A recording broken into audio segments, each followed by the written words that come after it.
Beneath the frost-kissed spires of Eldridge Keep, a single snowflake traced the curve of a forgotten earring, whispering secrets to the wind that no one dared to hear.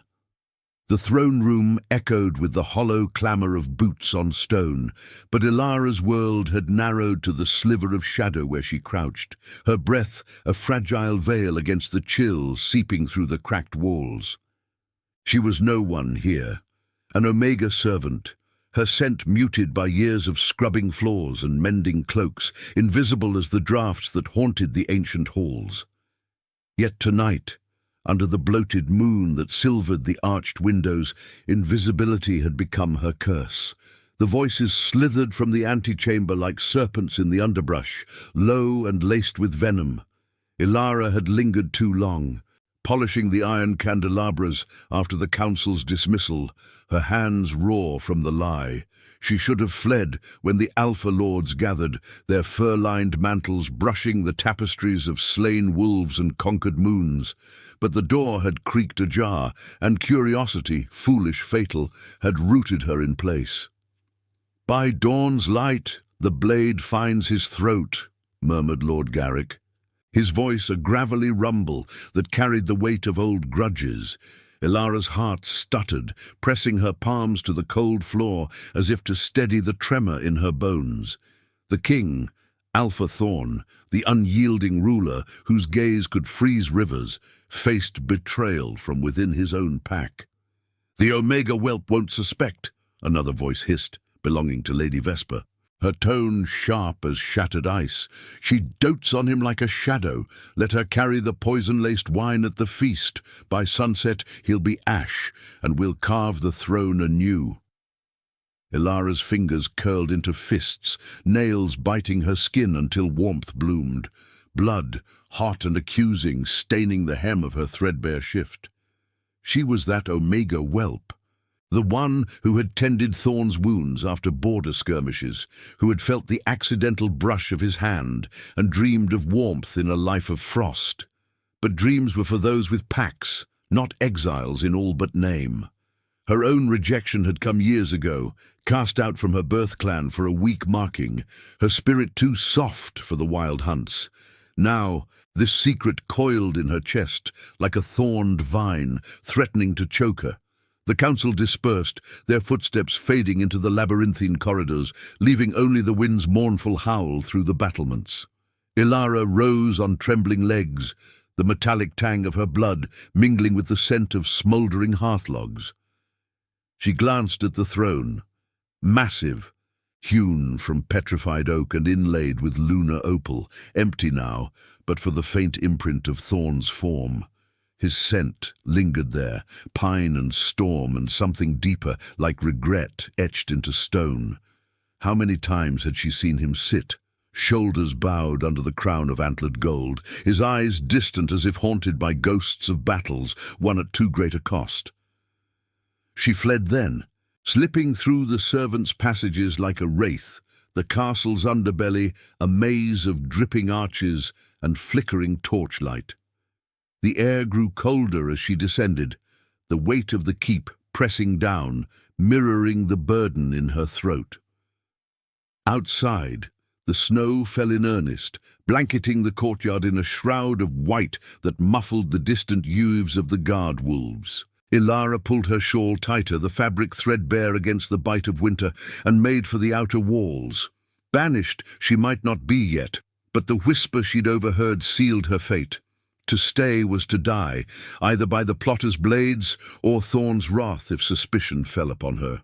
The gates loomed, iron-barred and flanked by icicle spears, but the watchman, a grizzled beta with eyes like chipped flint, waved her through without question. Omegas were chattel after all, free to wander into the wilds and perish unseen.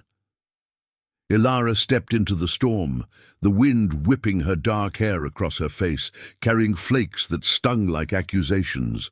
The forest beyond the keep swallowed her whole, pines groaning under their snowy crowns, the ground a treacherous carpet of hidden roots and frozen streams.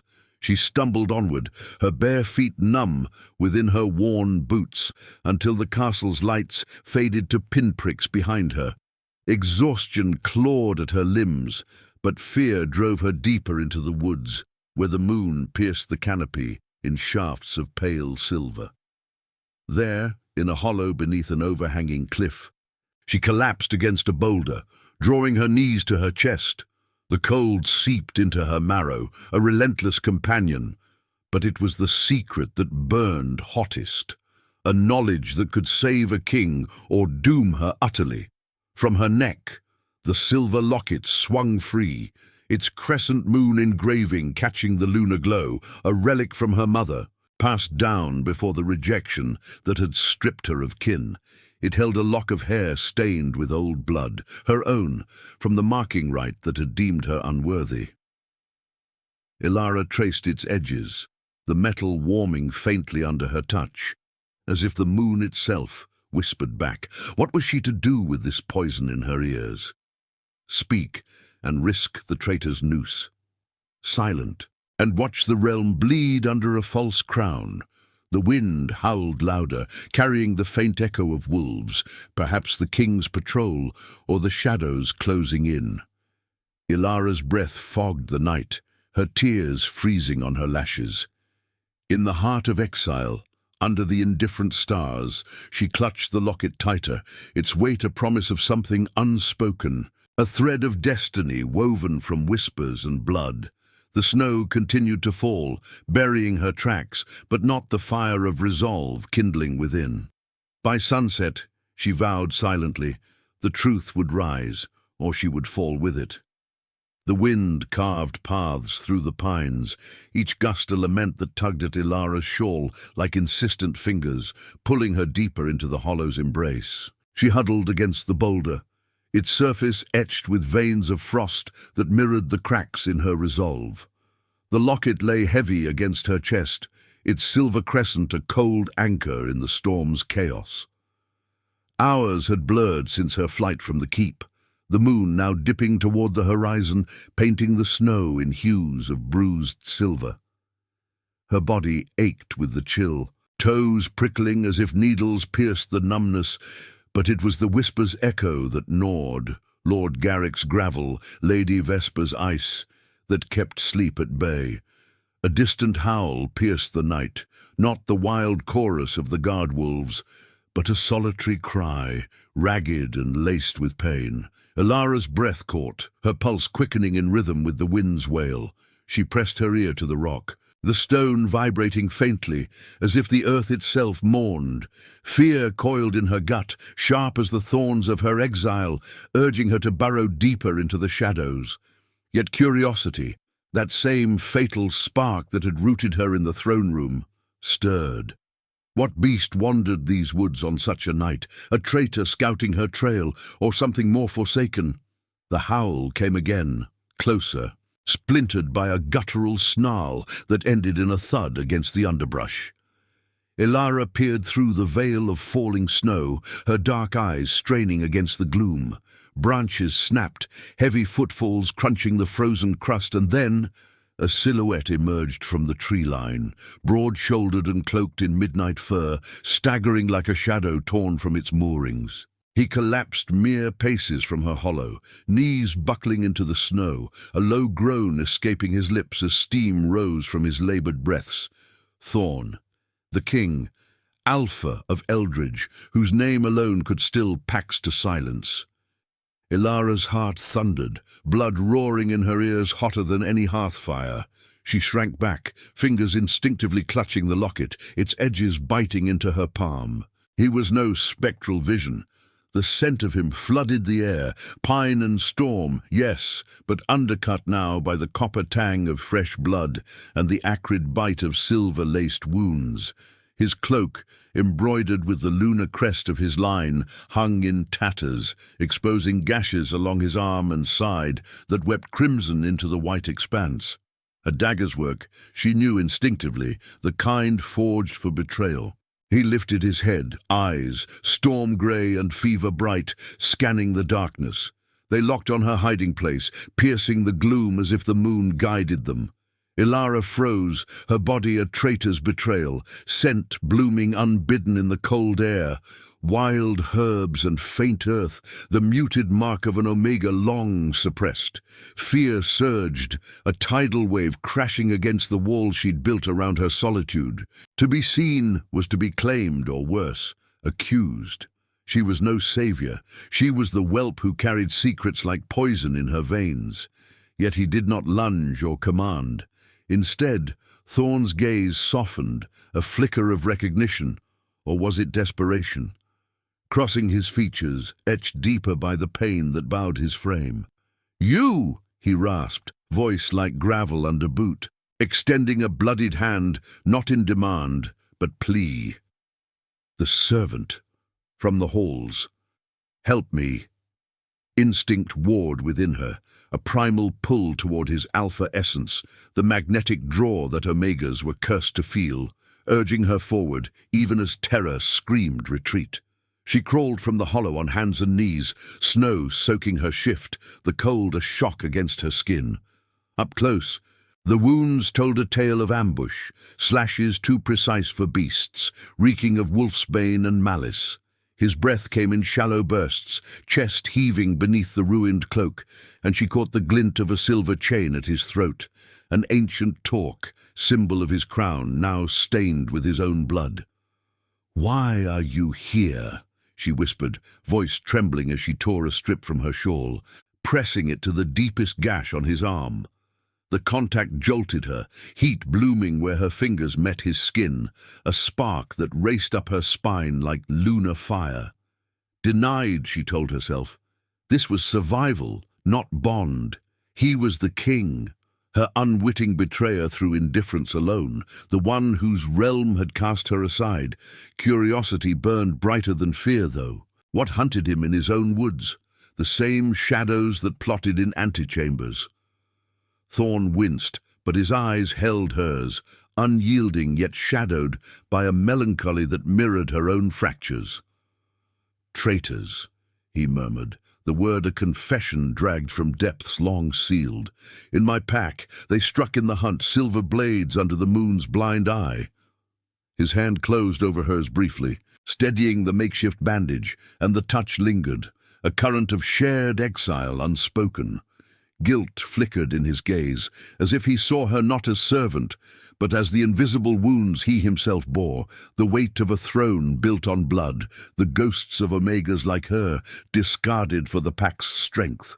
Ilara pulled away, heart pounding, the locket swinging like a pendulum between them, its blood-stained secret pulsing in time with his wounds. The connection hummed, instinctive and unwelcome, born of this frozen crossroads where fear met the raw curiosity of two broken souls. She bandaged in silence, the wind howling their isolation, while distant eaves echoed the gathering storm. Dawn crept nearer, but sunset's vow loomed, truth or death. And now, this alpha's fate entwined with hers. The snow deepened, burying the blood trails, but not the fragile thread weaving between them. Thorn's breathing steadied, his eyes drifting to the locket at her throat, a question forming in their depths. Ilara turned away, denying the pull, yet the night whispered of revelations yet to come. And now, I invite you to leave a trace of your presence in the comments. Tell us where in the world you're watching from, and the exact hour you hear this story. We wish to know how far these northern confessions travel, and at what moments of the night they find you. The cave's maw yawned like a wound in the cliffside, jagged teeth of ice and stone guarding secrets older than the Eldridge line. Ilara guided Thorn's faltering steps toward it, his arms slung heavy across her shoulders, each shared breath a reluctant intimacy forged in the storm's fury. The wind clawed at them, relentless as the howls that now multiplied in the distance. Pursuers, their cries laced with the feral edge of betrayal. She could smell them on the gale, the sour reek of ambition, mingled with the metallic bite of silver blades, still warm from his blood. Further, she urged, her voice a threadbare whisper against the roar, ignoring the blaze where his skin met hers. The locket bounced against her chest with every labored stride, its silver crescent humming faintly, as if attuned to the moon's descent. Thorn leaned into her more than pride allowed, his weight a testament to wounds that ran deeper than flesh. Guilt, she sensed, etched in the tremor of his grip. He was no invincible king here, but a man stripped bare, his alpha essence dimmed by the very pack he ruled. They stumbled into the cave's throat, the air shifting from biting wind to stagnant chill, thick with the scent of damp earth and ancient moss. Ilara eased him down against a ledge of smooth granite, its surface veined with frost that mirrored the scars on his torso. She tore another strip from her shawl, now little more than rags, and pressed it to the gash along his ribs.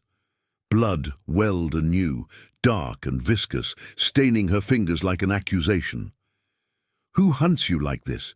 she asked, though the throne room's whispers answered before he could, Garrick and Vesper's venom coiling toward this very moment. Thorn's eyes, storm-grey and shadowed, met hers in the dim glow filtering from the entrance. "My own shadow," he rasped, voice echoing softly off the walls like a confession in a confessional. "Lords who see weakness in my mercy. The borders bleed from endless wars, and they crave a throne forged in fire, not restraint." His hand rose, not to command, but to brush a snow-melted strand from her face, the touch lingering, a spark that ignited something primal, resisted. Ilara flinched, pulling back, the locket's chain catching on her collarbone, drawing a bead of her own blood to the surface. It trickled down, warm against the cold metal, mingling scents that spoke of shared fracture. Outside, the howls sharpened, boots crunching snow into submission, voices barking orders in the tongue of the hunt. The king's scent, strong here, fan out. Garrick's gravel, unmistakable, sent ice through Ilara's veins. She froze, heart slamming like a war drum, the cave no sanctuary but a trap closing. Thorn tensed beside her, a low growl rumbling from his chest, but weakness pinned him. The wolfsbane in his wounds sapped his strength, turning the mighty alpha into prey. Instinct surged, unbidden, her omega nature, long buried under layers of rejection, flaring like a hidden ember. Ilara scrambled to the cave's rear, where a narrow fissure snaked into darkness, her hands scraping raw against the rock. "This way," she hissed, looping his arm over her again, dragging him into the crevice. The space narrowed, forcing them close, bodies pressed in the suffocating black, her back to the stone, his heat a furnace against the chill. She could feel his pulse, erratic and fierce, sinking with hers in a rhythm that mocked denial. Fear and curiosity twisted into something sharper. Empathy, raw and unwelcome. For the king who had never seen her, yet now relied on her shadow. The pursuers breached the entrance, torches flaring to life, their flames dancing shadows that clawed at the walls. "He's close, blood everywhere," Vesper's voice sliced, cold as the silver she wielded. Ilara clamped a hand over Thorn's mouth, her palm tasting salt and iron from his lips. He stilled, his locking on hers in the faint light seeping through cracks, a silent pact forming. No words, only the shared terror of exposure, the weight of secrets binding them tighter than chains. A boot scraped perilously near their hiding vein, the torch's glow licking the fissure's edge. Ilara's breath hitched, the locket pressing into her skin like a brand, its blood-stained core pulsing with an otherworldly warmth.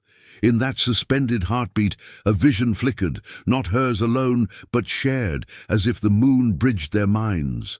Thorns past, a battlefield under crimson skies, an Omega's plea for mercy ignored in the name of duty, her own exile, an echo of that neglect.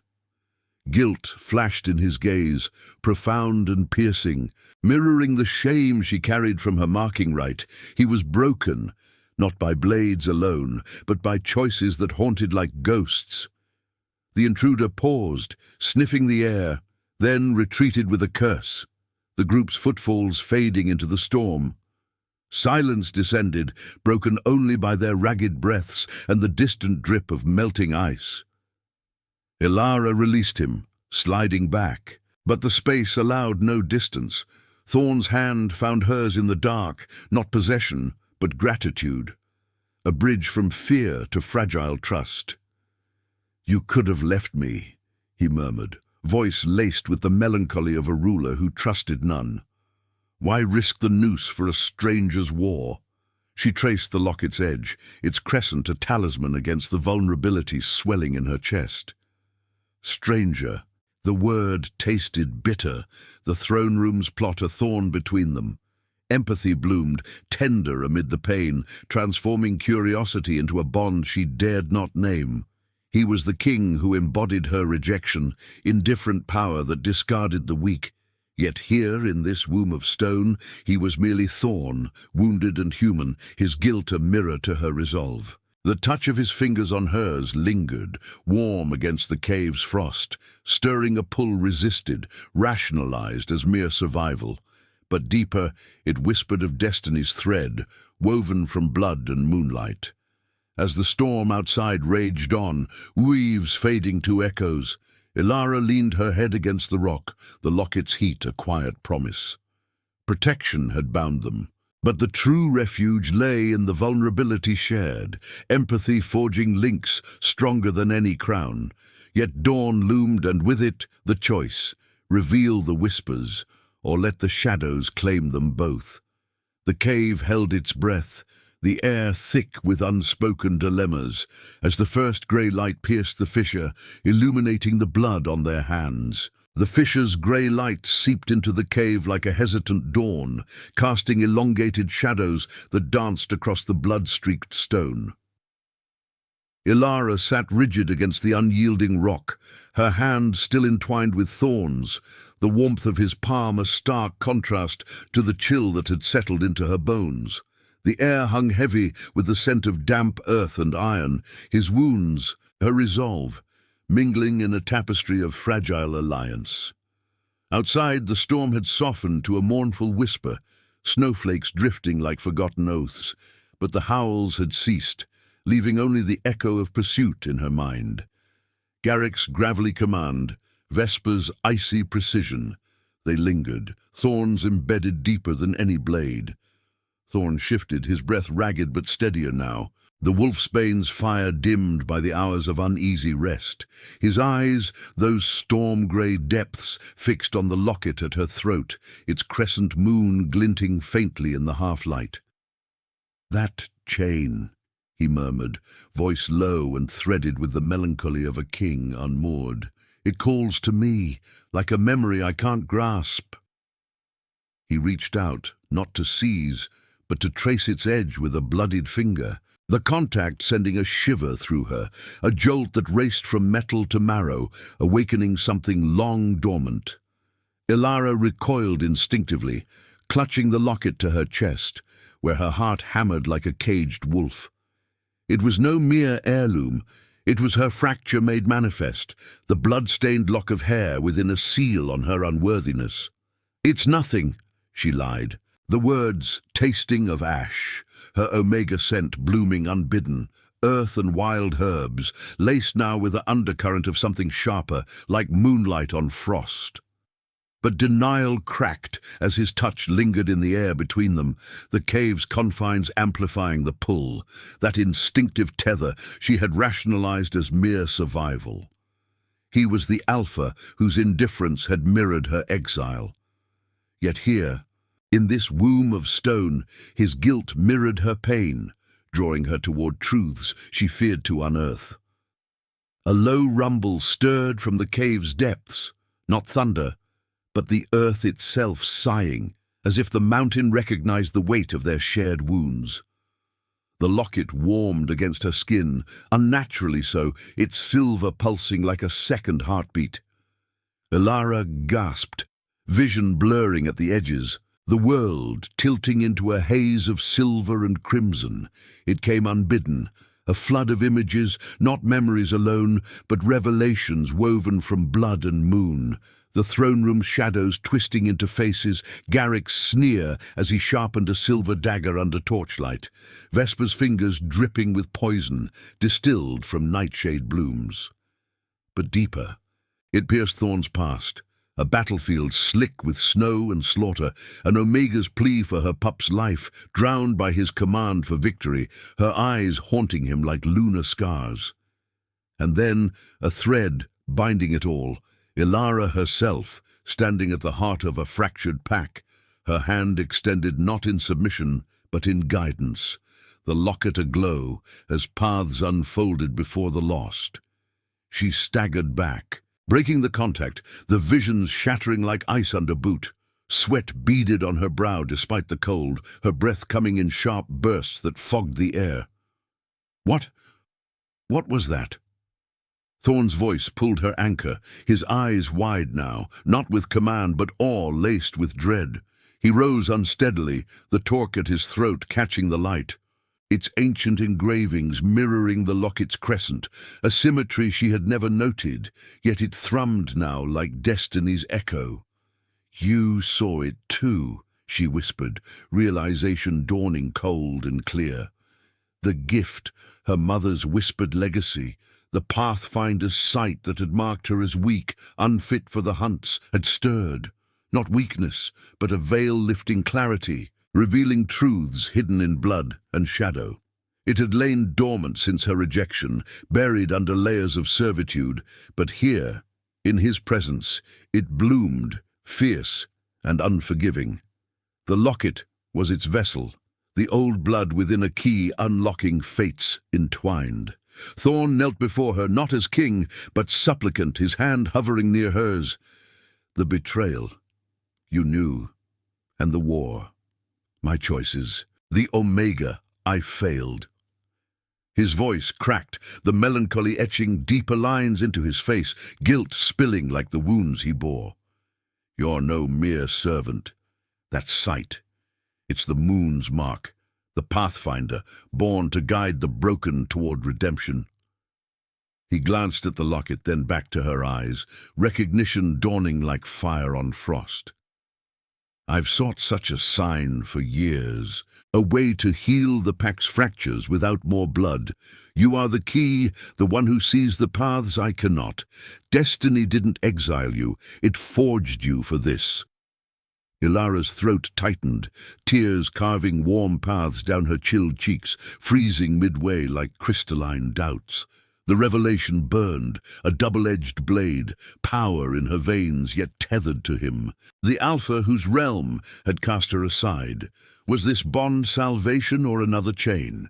The cave seemed to pulse with it, the drip of melting ice a rhythmic affirmation, the distant wind carrying weaves that mourned old sins. She traced the locket, its heat fading, but the visions lingered, Garrick's plot cresting by sunset, Thorn's throne teetering on the edge of war. To embrace this gift meant stepping from shadow into light, guiding him through moral tempests where mercy clashed with power. Yet resistance clawed at her. Love, if it bloomed here, was no gentle thaw, but a storm-tested forge, redemption earned in the crucible of choice. Thorn's fingers brushed hers again, tentative, the contact reigniting the spark, a current of shared destiny that neither could deny. In his gaze, she saw not possession, but hope tempered by the weight of his crown. The ethical king, marked by guilt, now glimpsing a path to absolution. The air thickened with unspoken philosophy. What was strength, if not choosing to heal the wounds one inflicted? Ilara met his eyes, the locket a bridge between their fractures, its blood-stained secret no longer solitary. Dawn's full light pierced the fissure, illuminating the cave in silvered clarity, but shadows of doubt lingered, the revelation a dawn that promised both light and trial. As the first rays touched the blood on the stone, Ilara felt the Pathfinder's fire kindle true, her exile ending, yet the true journey, fraught with ethical tempests, only beginning. Subscribe if you believe mercy can crown even the fallen. The sun hung low over the jagged peaks, bleeding crimson into the snowfields like an open vein as Ilara and Thorn emerged from the cave's shadowed womb. The air bit sharper now, laced with the metallic tang of impending dusk, the wind carrying whispers of the keep's spires, rising in the distance like accusatory fingers. Ilara's steps faltered on the uneven crust, the locket at her throat a pulsing weight, its warmth a faint echo of the visions that had shattered her solitude. Thorn walked beside her, his wounds bound but unhealed, each stride a testament to the ethical restraint that had marked him, mercy over vengeance, even as his pack turned fangs inward. Yet his presence stirred the air between them, a gravitational pull she resisted, rationalizing it as the Pathfinder's burden, not the bloom of something deeper, more treacherous. They crested a ridge, the forest thinning to reveal the valley below, Eldridge Keep. Its ice-veined walls aglow in the dying light, banners of lunar crescents snapping in the gale. But the path was no longer theirs alone. Shadows stirred at the tree line, figures cloaked in grey steel, their scents a foul brew of ambition and wolfsbane, led by Garrick's hulking form and Vesper's lithe malice. The traitors had not retreated. They had circled, wolves scenting the wounded stag. Thorn's growl rumbled low, his hand instinctively reaching for a blade that wasn't there, but Ilara's vision flickered anew, the locket igniting like a forge, unveiling paths.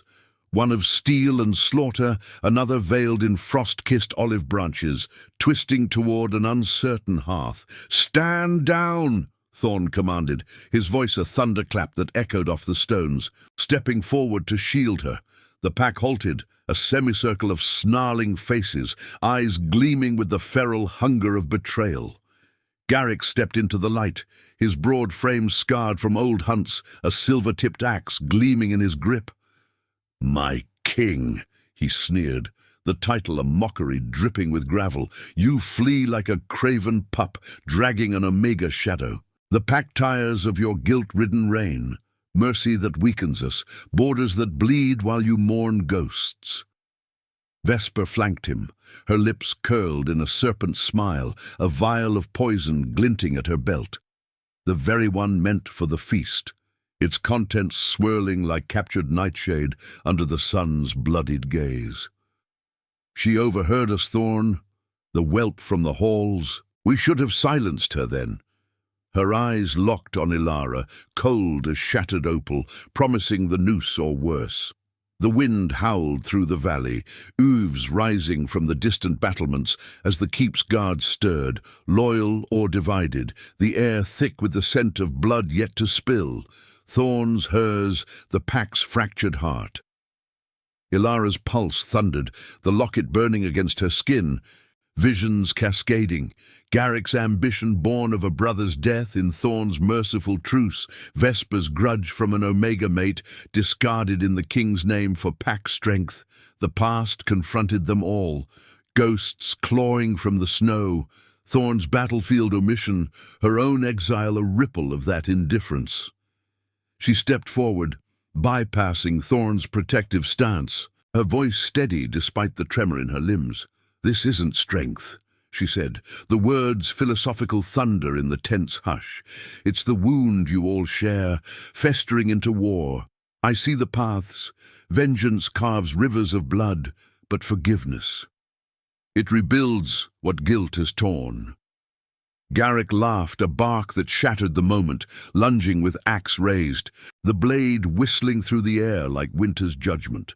Thorn met him mid-stride, their clash a visceral storm, fists and fangs, steel meeting flesh in sprays of red that painted the snow.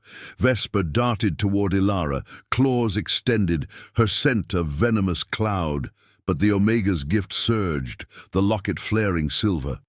Time fractured. Ilara sidestepped with unnatural grace, a path unfolding in her mind's eye, guiding her hand to snatch the vial from Vesper's belt. She hurled it into the snow, the glass shattering in a hiss of acrid steam, poison seeping harmless like thwarted fate. The traitor lunged again, but Thorn's roar split the fray. He had disarmed Garrick, the axe buried hilt-deep in the frozen earth, his knee pinning the Lord's chest. Blood streamed from Thorn's reopened wounds, mingling with the snow's white purity, but his eyes burned with the melancholy fire of a king at crossroads.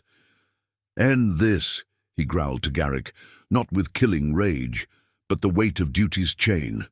"The pack bleeds for your envy. Join me in mending it or face exile as I once spared others."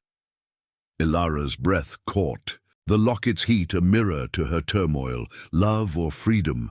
To bind to this alpha meant guiding him through wars of the soul, forgiving the indifference that echoed her rejection, yet it promised redemption's forge, not chains.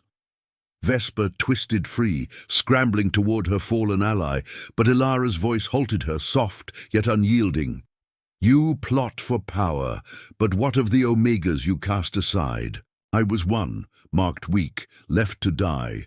Thorn's mercy failed me once, but it's the path to healing, not domination." The words hung, a moral gauntlet, the wind carrying them like lunar prophecy, stirring doubt in the traitor's ranks, whispers among the shadows, packs fracturing further. Garrick bucked beneath Thorn, eyes wild with the rival's fury, but the king's grip held, ethical resolve steeling his frame. "Choose," Thorn demanded, voice cracking with the guilt that had haunted him. The Omega's plea ignored, Ilara's exile a scar on his crown. "War devours us all, or we rebuild with compassion's fire." Vesper hesitated, her claws retracting fractionally, the vial's ruin a symbol of paths diverted. Ilara felt the pull intensify, Thorn's gaze seeking hers amid the chaos, a silent question. Would she guide him to forgiveness, embracing the bond that transcended hierarchies, or flee to her hard-won freedom, leaving the pack to its self-inflicted wounds? The sun dipped lower, casting long shadows that clawed at their feet, the snow churning to crimson slush under the confrontation's weight. Weaves echoed from the keep, drawing nearer, loyalists or more betrayers, as the air thickened with the philosophy of choice. What was true power, if not the mercy to forgive one's own fractures? Ilara clutched the locket, its blood-stained core a reminder of sacrifices past, her heart torn between the liberty of solitude and the redemptive flame of union. Thorn's bloodied hand extended toward her, not command, but plea. The moment suspended in ethical twilight, pardon or perdition, love's trial hanging by a thread as dusk's embrace loomed, promising rebirth or ruin. The wind mourned softly, carrying the scent of fire and fate, while Ilara's resolve teetered on the edge of the abyss, the pack's destiny and her own balanced on the knife's point of compassion. The sun's final gasp bled across the valley, staining the snow in veins of molten gold and crimson, as if the earth itself wept for the choices carving their fates. Ilara stood frozen amid the fray's aftermath, the locket searing against her skin like a brand of destiny, its silver crescent a silent witness to the precipice they balanced upon. Thorn's hand remained extended, bloodied and unyielding, his storm-grey eyes locking onto hers with the raw vulnerability of a king stripped of illusions. Garrick lay pinned beneath him, chest heaving in ragged defeat, while Vesper crouched at the edge of the shadows, her claws retracted, eyes flickering between malice and the dawning fracture of her resolve. The wind keened through the pines, carrying the distant waves of approaching loyalists, echoes of a pack teetering on rebirth or ruin. Ilara's heart thundered, a visceral storm mirroring the turmoil within. The Pathfinder's visions swirled like eddies in her blood, unveiling not just paths of steel and slaughter, but threads of fragile healing. Thorn's guilt-forged mercy extended to traitors, her own exile transmuted into guidance that could mend the realm's wounds. Yet the pull toward him was no gentle tide. It was a forge's blaze, demanding sacrifice. To embrace this union meant forsaking the solitude she had clutched like a shield, rationalizing the instinctive bond as duty alone, while love, true, redemptive, demanded she yield to the fire that had kindled between them in cave's hush and storm's fury. Freedom whispered of endless wilds, unclaimed and untethered, but the locket pulsed, its blood-stained core a reminder. Every Omega was born to heal a king's wound, not flee from it. Garrick's snarl broke the hush, a guttural plea laced with the rival's desperation. "Kill me, Thorn, or watch the pack devour itself. Your mercy is poison. It weakens us all." His words clawed at the air, stirring murmurs among the shadowed figures, loyalties fracturing like ice under Thor.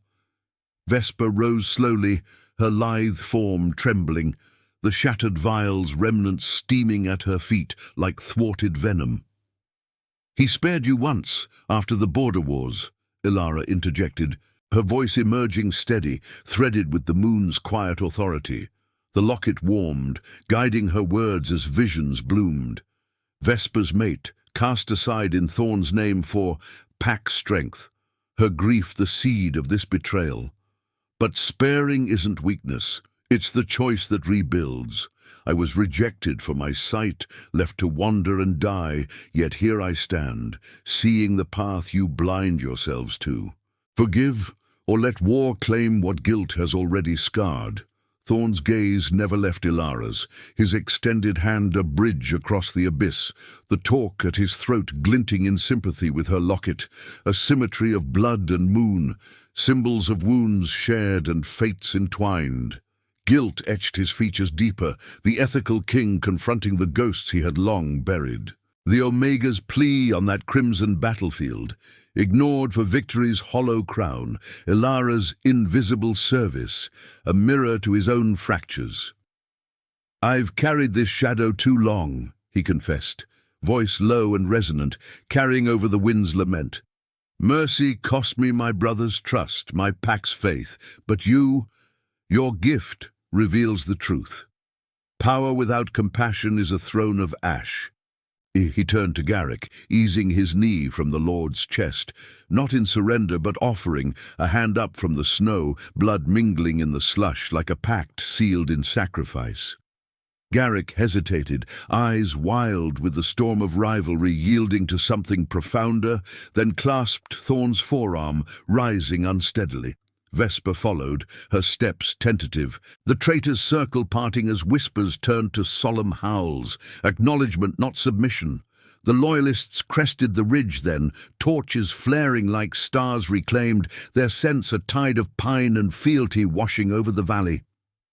The pack converged, not in war but wary unity, the air thick with the philosophy of rebirth. What was strength, if not choosing mercy over the blade's easy song? Ilara felt the shift, the locket's heat ebbing to a gentle glow, as if the moon approved this weaving of destinies. Yet the true confrontation lingered in her soul, the wind tugging at her ragged shift like insistent fate.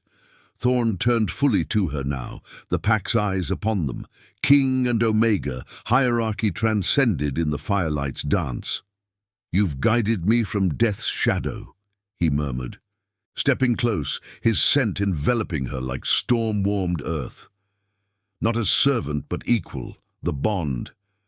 I feel it, resisted as you have, but undeniable. Join me, not in chains but choice. Heal this realm with me, as you heal the wounds within." His fingers brushed the locket, igniting that primal spark anew, no longer feared but embraced. The connection blooming from empathy's soil into love's redemptive flame. Ilara's tears traced warm paths down her cheeks, unfreezing in the dying sun's caress, her hand finally meeting his, palm to palm, blood and resolve intertwining. The sacrifice was hers, the freedom of exile for the forge of union, forgiving the indifference that had shaped her pain, accepting that love was no reward, but proof earned in trials of compassion. The pack's youths rose in chorus, a lunar hymn under the emerging stars, as Thorn drew her into his embrace, the talk and locket clinking softly, a union forged in blood and moonlight. The snow began to fall again, gentle now, blanketing the crimson slush in white renewal, the valley transforming from battlefield to birthplace. In that moment, under the moon's watchful gaze, Ilara felt the Renascimento true, rejection alchemized to destiny, her pathfinder's gift, the key to a pack reborn. Thorn's lips met hers, tentative then fierce, a kiss tasting of pine and salt, sealing the ethical triumph, mercy crowning the fallen, love transcending the wild's hierarchies.